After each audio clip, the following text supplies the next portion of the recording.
Greetings and various assorted salutations. This is Mr. Hicks here with the Department of Social Studies, and I'm here to give some test-taking tips. I've taken a number of tests in my day. I've written tests as well, including, I've played some role in writing probably some of the tests you will be taking, and I even wrote tests for college classes at one point too. And so I have some tips, tricks, ideas for preparing for and taking tests and, doing well on them, which are all important skills in academics. And also, beyond schooling, you may often have to take tests for certifications or various credentials. And so in this modern world, tests are perhaps an unfortunate but necessary reality. In all likelihood, the tests that truly impact your life will be beyond the schoolhouse. So now's a golden opportunity to, get good. Now, the test-taking tips I'll be giving, some of them are kind of on your own study tips, and I'll give you some group study tips, and then I'm going to talk about the most common type of question you're going to run across, multiple choice questions, and preparing for them. But looks like we're going to start with the individuals first. Let's get right into it. I've given this kind of lecture and advice many times before, and so I thought to streamline things, I would make a video about it. I figure, since I don't really want to just overlay it with my PowerPoint slides, I would play some video games while I'm working on it. But anyways, when you're preparing for a test, there's a lot of work that you do on your own. Test taking, like much of academics, is ultimately an on-your-own activity. The reason for this is ultimately you're the one who has to use the knowledge that is going to be, conveyed. You have to prove yourself when you're taking a test. You can study with others, and I'll talk a little bit about that. But at the end of the day, you personally need the knowledge to do whatever you're doing. So, just some general tips. We'll start with the individual first. One of the things you want to do is be looking at previous assignments you've done up to this point, because, they will kind of give you an indicator of where your knowledge base is. That gives you a starting point. If there's material you're having struggles with, the assignments will hopefully point you towards those struggles. Additionally, you're going to want to look at recommended reading or relevant sections in a textbook. Often the reading, especially at the high school level, comes off as optional, or it's like, why bother? Well, you really should bother, because at the end of the day, that information is available for you to use, but you have to make the decision to look at it. Now, of course, that's all the general advice I always give for test taking is you prepare for tests long before you ever even, take a test. And this is because as you're progressing through the unit, you're taking in information, and if you've already organized the information, it's a lot easier to, handle yourself in these kind of matters. You want to be prepared for the test long before the test actually exists.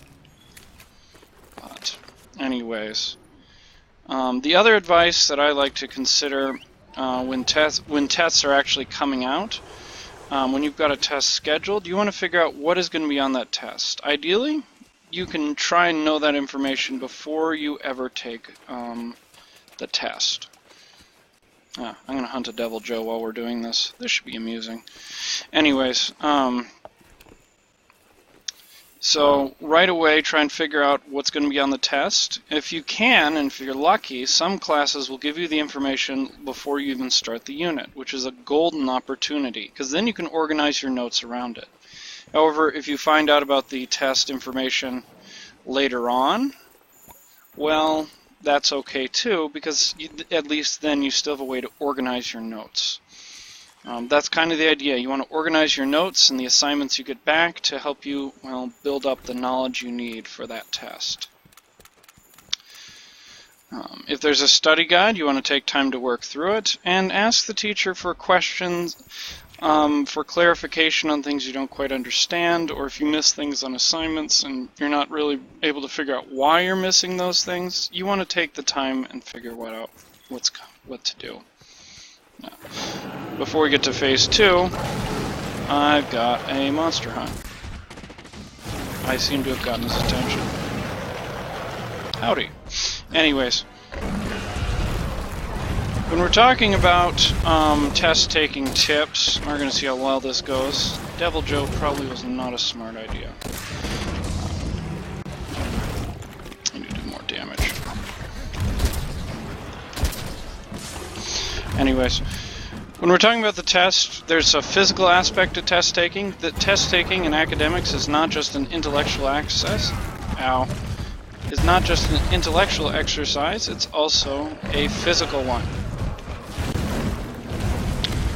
The reason why it's a physical one is because your body, well, needs to be in good shape for the test, much like how I'm going after this monster.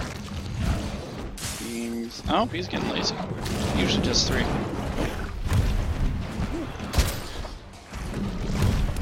Anyways. So when you're getting ready for a test, if at all possible, you want to be as healthy as you can. So you want to make sure you're eating right. You want to make sure that you are staying hydrated both before the test and during the test, ideally. Additionally, what other fun thing? My aim sucks. Additionally, you just want to try and stay healthy. Well rested is also important. Like, I should not be doing this while I'm tired. So you'll want to do things like get plenty of rest. You're going to want to be healthy, because remember, the brain is a muscle too, and it's a part of the body, so you want to have a body and mind that is ready for the test. Additionally, you may want to also stay hydrated. Dehydration is always a problem. And he's pissed. I haven't really done anything, except for denied him the fact that he can't aim for crap. Okay. Anyways.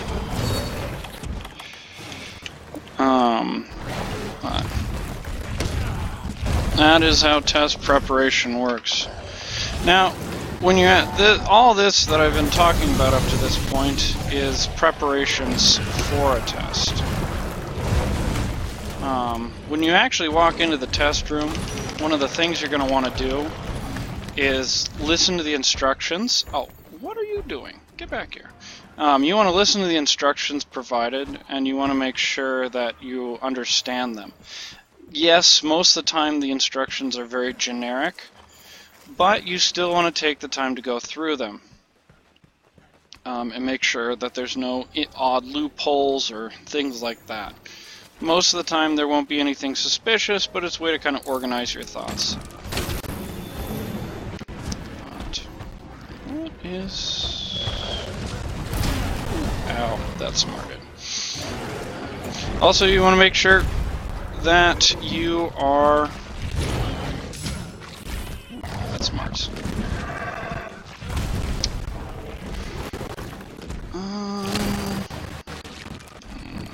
Pro tip. Don't miss.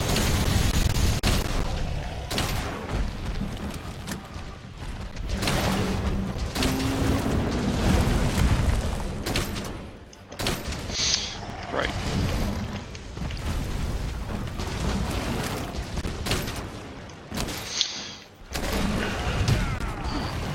This could hurt. Anyways.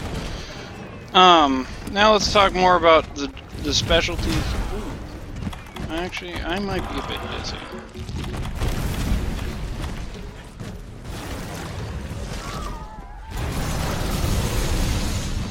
Anyways, I'm very distracted right now. But he's not doing too hot either. Anyways, let's go over some study tips. Normally Monster Hunter World's a game you play with people. I missed.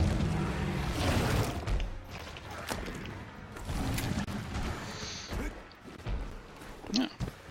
This might be easier than I thought. Anyways, normally this game is played in multiplayer. I'm just not doing that right now because I'm all that and a box of socks.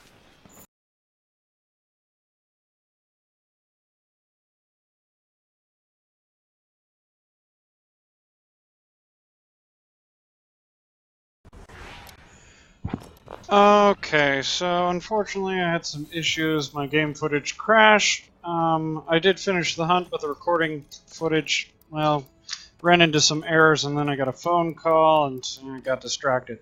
I did finish that hunt. Anyways, so when studying with others, one of the big ideas you want to remember is that ultimately it's you who is going through that material. It's up to you to learn the material because you are the individual, keyword individual, being tested. However, that's not to say studying groups isn't effective.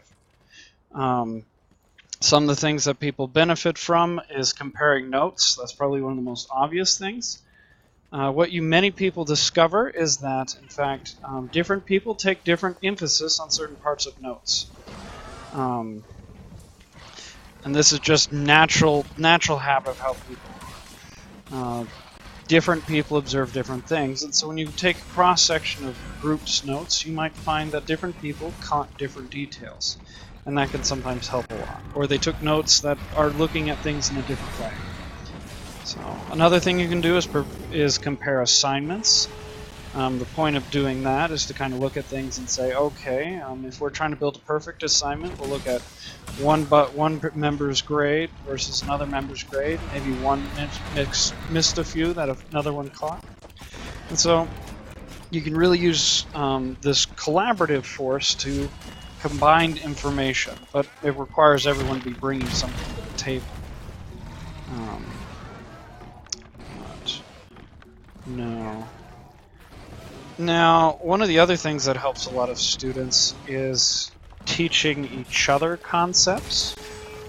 So often one of the best ways to learn something is try to explain it to somebody else and see if they get it as well. This is a tremendous teaching tool that a lot of people benefit from is, well, learning and teaching. I know with a lot of U.S. history topics, I'm not a U.S. historian by trade, but I kind of learned a lot of the material better when I started having to figure out, okay, how am I going to help you guys learn some of this stuff? Right. Now, this doesn't mean the smart person does all the teaching. This means that everyone in the group gives it a crack. Because some people learn best by hearing it explained differently, but many people start to learn things really well when they teach it themselves. So some people benefit from listening, and some people benefit from teaching. Ooh, ouch, that looked painful. Anyways. Now, one of the other things you can do is if there's like a Kahoot or something you review with, you can play the Kahoot together, obviously, or you could build your own quiz. If you've taken the class for a bit, you might be able to figure out, okay, based on a study guide or based on prior experience, what kind of questions does this person ask? What kind of things does the test look at? So experience can be one of the ways you can quiz others and kind of put together something. Also, old assignments can be useful for assembling these as well. Ooh, I just took a bonk to the head in that one. Don't worry, I'm good. Taking a break. Anyways, right. Another thing that's important for teamwork is kind of creating a positive environment. You need to be realistic, but you also should be optimistic. Remember, this is high school, and you're fully capable of doing all this stuff. It just takes a certain degree of effort, planning, and preparation. And positive thinking can be a powerful thing to help you too. Because sometimes you see this all the time. You'll have a group member or a classmate that feels that they just aren't very good at things, but in all reality they are. They're just distracted by some minor flaw or some other issue that's causing them to overlook what they're actually excelling in. So sometimes that's one of the other perks of a group, is its moral support. Alrighty. So, now the next portion of that I'm going to be talking about is multiple choice tests. Now, you probably take a whole variety of tests, but at least in U.S. history, the one I'm teaching based on standards and requirements, for the most part, multiple choice questions are going to be the bread and butter of those tests. So, also a lot of standardized tests like multiple choice, because for one thing, the computer programs can grade them with very little argument on whether or not there's a kind of right answer. You're either right or you're wrong with multiple choice for the most part. So that's why that's kind of a big deal, especially in standardized or sometimes even certification tests. Anyways, a lot of people really benefit from using the process of elimination. To make process of elimination even better, as you know, you probably already know some ways to eliminate different answers. Try and keep track of what answers you eliminate. Say you're working your way through a problem and you know there's like one you can eliminate, but you're not sure about the others. And maybe you just need to think it out or let the problem stew while you work through the rest of the test. If you have some way of marking down which choices you've already eliminated, you want to figure out how to do that. It'll make your life a lot easier so that if you do have to come back, you're not running through the same thought processes that you did the first time around. This is really helpful in really big standardized tests because it allows you to rapidly process through information, make decisions, and get through the test, and, well, finish the test as well. So it's a good skill to practice in these shorter tests that you run across in high school for the future. Especially in history tests, you're going to see that making connections is always a very big deal. I mean, we're talking...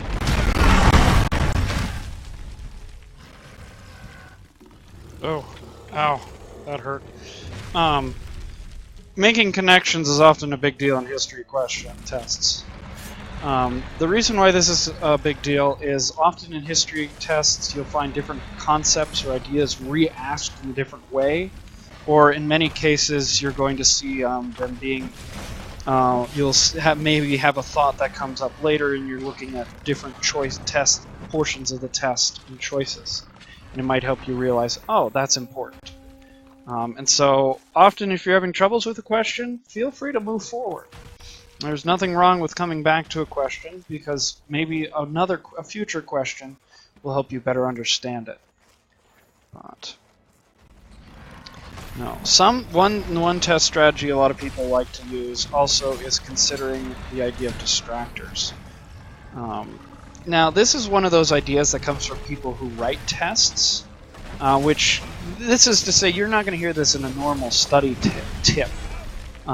Advice. This is more of like telling people, okay, this is how you actually write the tests. But it's also a good idea to understand how do people create the things that torture you. I mean, test you. Yeah, test you. So one of the things they have is something called distractors. This is how you create wrong answers. Wrong answers, or distractors, as one website I have calls them, often take advantage of the fact that partially true answers are pretty good, where the answer is kind of right, but it's not the most correct answer. This is the one that a lot of students will wind up arguing over with a teacher. And it may be kind of right, but there's some few technicalities that prevent it from being the most correct answer. Also, if you have a particularly vicious test writer, they might use terms or concepts that are misunderstood by students. Common student misunderstandings are common distractors because it kind of tells the teacher or the assessor, hey, this person isn't actually paying attention to this detail, that's why they misunderstood and got this one wrong. Because you can actually, if your tests are well written, you can really get a firm idea of where students stand on a body of knowledge. And so catching them with common misconceptions is a popular way to catch people. Now the other way to catch people who are completely not paying any attention at all, this is kind of the obviously wrong answers, is you throw in terms and concepts that are in a unit but are not relevant to the question. This is a very popular trap. In fact, these ones are the ones that might give you a laugh if you're into really bad history jokes. because essentially what you're seeing here is, okay, if this student was to randomly skim through the book, they would find this information. And it wouldn't be helpful to them, but yes, it is technically a history topic. It just has nothing to do with anything that's being asked. So, those are popular. Now, let's talk about the end. When you get to the end of a test, make sure that you filled it out correctly, especially with Scantrons. Do go through your tests, make sure all the bubbles work, make sure your erase smudges are cleared out, and especially with my new data analysis programs, I've really discovered that one of the reasons some people miss questions is not because they don't know the information, but because the machine that's been testing them wasn't able to read their answer correctly. So almost every question I ask, the computer tells me, oh, that one was blank, and I'll look at the test and say, no, it isn't. Or they marked multiple ones, and, well, to human eye it's not multiple, but to the computer's vision it is. And especially since we live in an age of automation, very few people are actually going to go through an automated checking process to make sure you did things correct. So it's up to you, the user, the inputter of information, to verify and put in the correct data. Shuffling around the test questions, maybe doing the going over the questions in a different order really helps people, because sometimes when you're reaching the end of a test, it's a mentally draining activity. It's tiring. And so you need to look at things in a slightly different manner. So a lot of people found, like, go over page 2, then 3, and then go over page 2, then 1, then 3, or something like that. Go at them in a random order. Or if you are doing so, you might mark questions that you wanted to review later and focus on those first.